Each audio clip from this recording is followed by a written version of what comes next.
I am a mediator. That's me. That was me. Which means I spend my days with people in conflict, with people who hate each other so much that they're convinced that the worst that ever happened to them is the other person in the room. Not fun. And yet, I enjoy my job. I'm not enjoying the fact that they are fighting, of course. I like the fact that in most of the cases, we are able to help them finding a solution to the conflict. And why that? Well, because when it comes to conflict, there are principles, there are patterns, there are tools that can be learned and applied. And from all the lessons I have learned in the last 10 years, dealing with hundreds of conflicts, there are 5 ideas, 5 key learning concepts I would like to share with you tonight. The first one is that behind many disputes, and I would say behind any dispute, at some point, at the beginning of the conflict, there is a difficult conversation that most of the case has been avoided, and in a few cases did happen, but went wrong. When I asked the parties at the beginning of the mediation, when, according to you, when did the relationship start to deteriorate? They know. Something happened, something specific that deteriorated, damaged the relationship. And at that moment, at that very moment, they could have had the conversation. Maybe they should have, but they haven't. The conversation was too difficult. And when I asked them, why didn't you say something back then? I pretty much get always the same answers. I didn't want to make things worse. It would have been useless, Eric. People don't change. It was really not that big deal. I thought I could live with it. And I was afraid is the most frequent answer. I was afraid of being hurt, of being humiliated. I was afraid of losing my job, losing my partner. I was losing or hurting people. If one of these sentences ring a bell to you, maybe you have a difficult conversation to handle. This is my question. How difficult is it for you to have a difficult conversation? I think it's a key question in life, but I have another one, maybe more complicated. How difficult is it to have a difficult conversation with you? Who are you when somebody, and especially somebody you love, has something hard to tell you? Do you leave the space for the conversation? Is there enough psychological safety for the other person to say whatever they have to say? Actually, it's not for you to answer, it's for the others. Ask those around you. You might be surprised. I did that, and I had to write a full book in order to recover from it. Chapter 1, how is that possible? I'm not a good listener. I'm a mediator, for God's sake. I've dedicated a lot of the last years to one question. Why? Why are some conversations so scary, so difficult, that we are tempted to avoid them?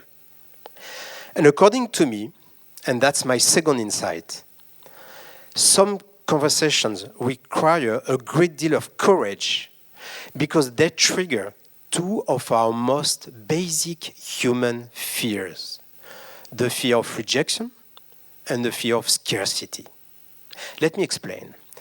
The fear of scarcity, the fear of not having enough, directly triggers our survival instinct. Why? Because we are animals. So, like other animals, we need food, water, and shelter to survive. So our brain directly associates having with surviving. So logically, the other becomes a competitor or a threat or an enemy. We activate our fighting skills, our aggressivity. We need to win. At that very moment, we think to our needs first. The other doesn't exist. And we feel legitimate because this is about our survival. What matters is the outcome. On the other hand, the fear of rejection, the fear of being excluded, abandoned, or alone also triggers our survival instinct. Unlike most animals, we need to be taken care of at least the first year after our birth. So, interdependence is strongly anchored in our DNA like a survival mode. So the other become a vital resource or dependence. We activate our empathy skills and we are ready to let the other win because what matters is the relationship. From there, different strategies emerge when facing a difficult conversation. Some will fight, will impose their point of view, will speak up for what they want, but they risk damaging the relationship. Some will sacrifice what matters truly to them in order to preserve the relationship. Some will avoid the difficult conversation, but this is generally a false good idea. Like a stone in your shoe when you start a hike, full of enthusiasm, and you decide to ignore the stone because you don't want to slow down the group. But except that little by little, the stone hurts badly. It creates a wound, and the wound gets infected. Difficult conversation works like that. Avoiding them doesn't make them disappear. Most of us, when facing a difficult conversation, we will try to convince, to argue, to justify, to negotiate. But the problem is that the other one is doing the same. So it leads to a deadlock. How do we escape this deadlock? What are our options? And the last time I'm at that conference, somebody said in the public, violence. No, violence is not an option. I have another for you. And this is the third learning. Maybe the most important one I want to share with you tonight. If you want to succeed in a difficult conversation, you might want to replace the will to convince with the desire to understand. That's my main idea tonight. Another way to put it, start with curiosity. Curiosity is a game changer. Curiosity invites us to understand not only what the other person wants, but why they want it. This is what we call shifting from position to motivation. I said shifting, okay, because of my tiny French accent. Sometimes people understand a different word. It's shifting from position to motivation. As you can see on the diagram, positions are far away. There are no connection. This is binary. I have it or you have it. I win or you win, but there will be a loser. Positions lead to competition, to conflict, to fight, while motivations are more diverse, more complex, and there's space for common interest and cooperation. I have a story I want to share with you. That was one of my first mediation. It was about two wine merchants, two business partners, and they decided to liquidate the company. And they basically had an agreement on everything. They shared like 10,000 bottles. Everything was okay, except one bottle. One bottle they were fiercely fighting for. It was a Chateau de l'Aubade Armagnac 1888. And that bottle, none of them was ready to let the other have it. When the judge sent me to have this mediation in order to avoid a trial, I asked the question, why? What does this bottle mean to you? And the first one said, Eric, I am a collector. That's my passion. I have all the vintages from this winery, from distillery. And I just want that bottle on my shelf. That might be the last bottle of this vintage on earth. It means a lot to me. The other one say, I am a sommelier. I'm passionate about tasting. For me, it's about the experience. I've been waiting for years to taste that Armagnac. That might be the oldest Armagnac on the planet. That would be very important to me. So you see, one position, this bottle, two very different motivations, memory versus experience. And from there, they found a solution. The sommelier kept the liquid. He carefully decanted the precious Armagnac into an empty bottle, and he kept this bottle to taste it. And the collector, well, he took back the bottle, he filled it with a liquid of the same color, he sealed the bottle with a foil, and he put that as a collection on his shelf.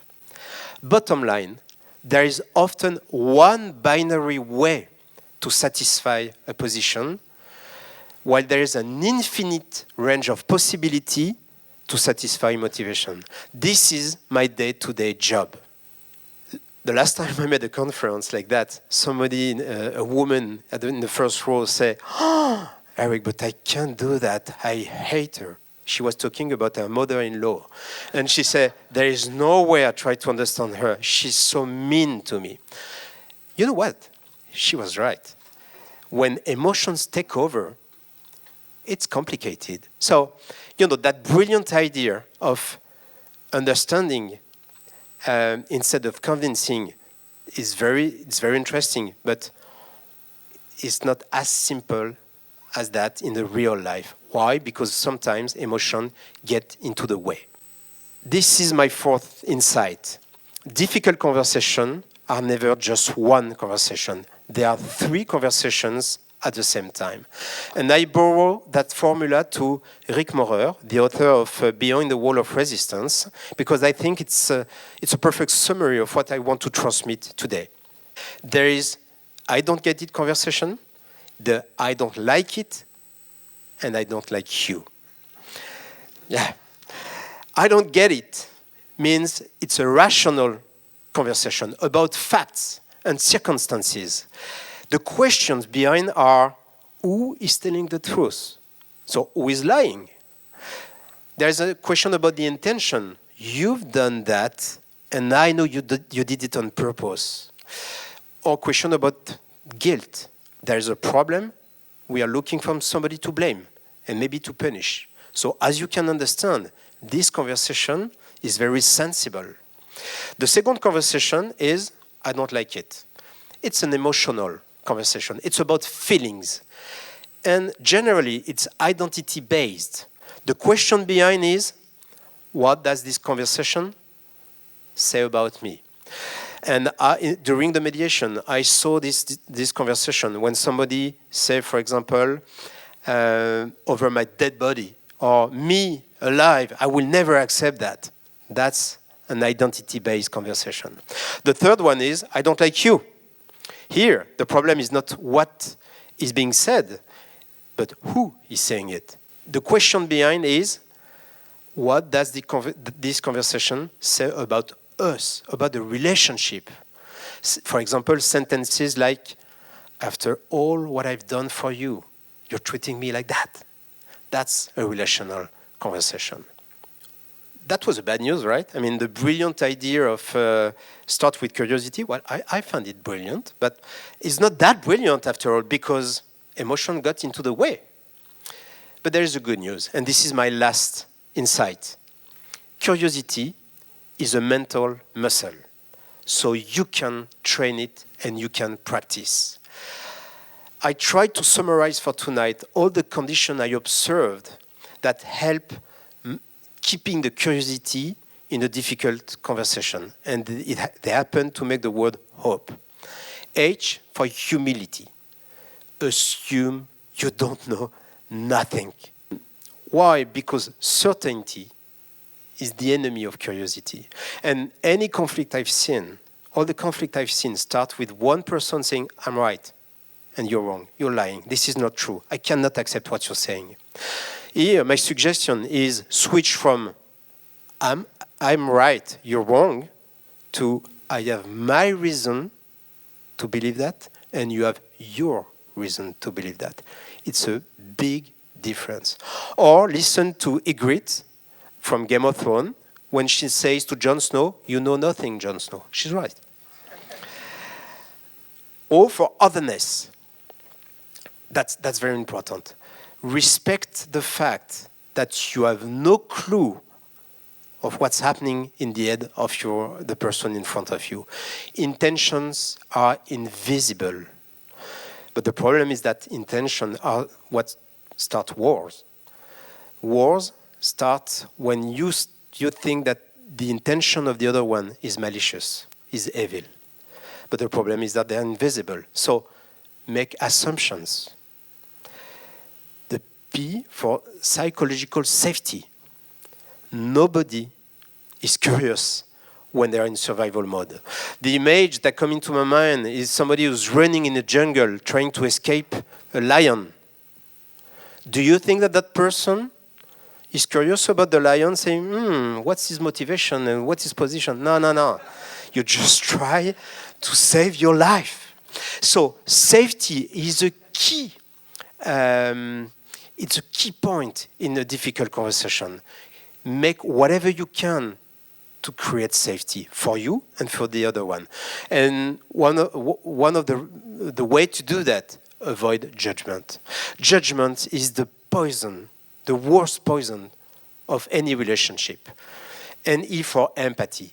An emotion is a message. There is a need behind, so explore it.